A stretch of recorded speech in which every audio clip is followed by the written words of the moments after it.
जीत fix.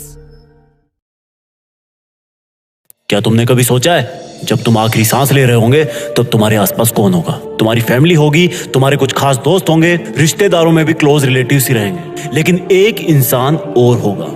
वो बस तुम्हें कुछ समय पहले से ही जान रहा होगा और उसको इस बात का कोई फर्क नहीं पड़ेगा कि चाहे तुम कोई भी हो, किसी भी धर्म के हो, किसी भी जाति के हो, किसी भी गांव के हो, शहर के हो, गोरे हो, काले हो, बच्चे हो, बूढ़े हो, आदमी हो या औरत हो, वो तुम्हारा और तुम्हारे रिलेटिव्स का आपस में मिलने का टाइम बढ़ाने के लिए, तुम्हें नई जिंदगी देने के लिए अपनी टीम के साथ पूरी जी जान लगा रहा होगा।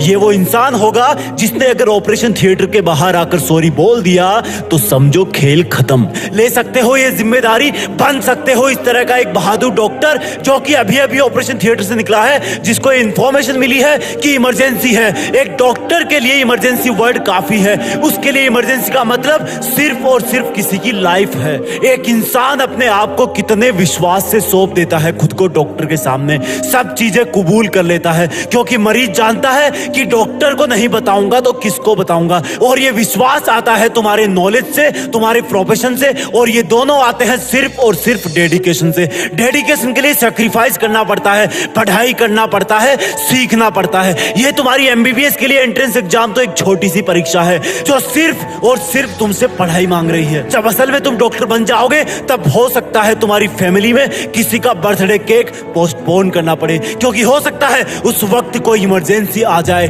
उस सैक्रिफाइस के सामने आज के एग्जाम वाले सैक्रिफाइस बहुत छोटे हैं। अभी सिर्फ तुम्हें आलस छोड़ना है, बिना रुके मेहनत करनी है, क्योंकि डॉक्टर की चैलेंजिंग लाइफ में अगर एक बार सर्जरी रूम में घुस गए तो उसको पूरा करके ही बाहर निकलना है, अधूरा नहीं छोड़ना है। और अगर तुम नहीं कर सकते ऐसा तो प्लीज किसी और नौकरी की तैयारी कर लो, क्योंकि डॉक्टर का व्हाइट कोट बेदाग होता है। उसको पहनने का मतलब है कि सामने चाहे कोई भी हो, अगर उसको मेडिकल प्रॉब्लम है तो वो बिना कंडीशन उसकी हेल्प करेगा। ये जो गले में स्टेथोस्कोप होता है वो जिम्मेदारी की माला है। तुम्हारा काम, तुम्हारा प्रोफेशन डायरेक्टली लोगों की लाइफ से जुड़ा हुआ है। आईसीयू के बाहर जो रिलेटिव्स की भीड़ है वो इसी चीज का वेट कर रही होती है कि कब डॉक्टर बाहर आए और बोले कि चिंता मत कीजिए, मरीज खतरे के बाहर है और उसको होश आ गया है। कहां से आती है ये जिम्मेदारी, कहां से आता है लोगों में एक डॉक्टर के प्रति इतना विश्वास? सोचा है कभी? क्योंकि वो मेहनत करते हैं और वही मेहनत तुम्हें अभी करनी है। सोचो ये तुम्हारी नीट की एग्जाम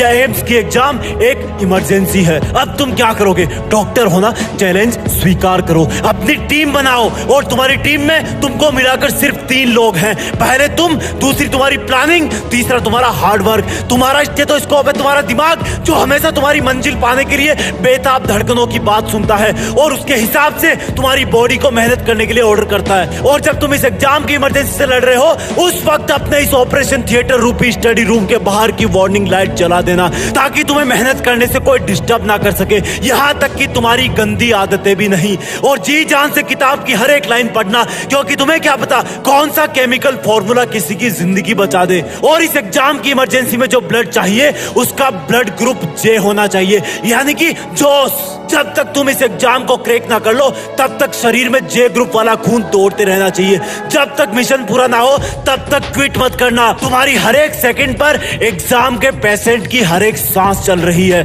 इस तरह से तुम डेली मेहनत करना, पढ़ाई को एक इमरजेंसी की तरह लेना। और सुनो, डॉक्टर बन रहे हो ना तुम, तो कभी भी चीजों में डिले मत करो, आलस को लात मारो। यकीन मानो मेरा, तुम्हारा ऑपरेशन सक्सेसफुल हो जाएगा। बड़े होकर एक नेक और काबिल डॉक्टर बनना, क्योंकि दुनिया में ऐसा ट्रस्ट बहुत कम जगह को देखने को मिलता है जैसा मरीज और डॉक्टर का होता है। मरीज बिना कोई सेकंड थॉट लाए वो सब करता है जो डॉक्टर कहता है। वही डॉक्टर अपनी मेहनत और लगन से, अपने ज्ञान से और सर्जिकल इंस्ट्रूमेंट से बहुत बड़े बड़े काम कर जाता है। ब्रेन सर्जरी कर देता है, ओपन हार्ट सर्जरी कर देता है, प्लास्टिक सर्जरी कर देता है, हार्ट का ट्रांसप्लांट कर देता है और भी ना जाने कितने ही कॉम्प्लिकेटेड ऑपरेशन कर देता है। कौन है वो इंसान जो ये सब एडवांस बायोटेक्नोलॉजिकल काम करता है? क्या ये सब काम करने वालों को अलग से पैदा होता है? वो हम जैसा ही पैदा होता है, लेकिन उसकी मेहनत और लगन उसको वो सब काम करने के काबिल बनाती है जिससे कई जिंदगियां बच जाती है। और उस मेहनत की स्टार्ट होती है उस स्टूडेंट से जो एमबीबीएस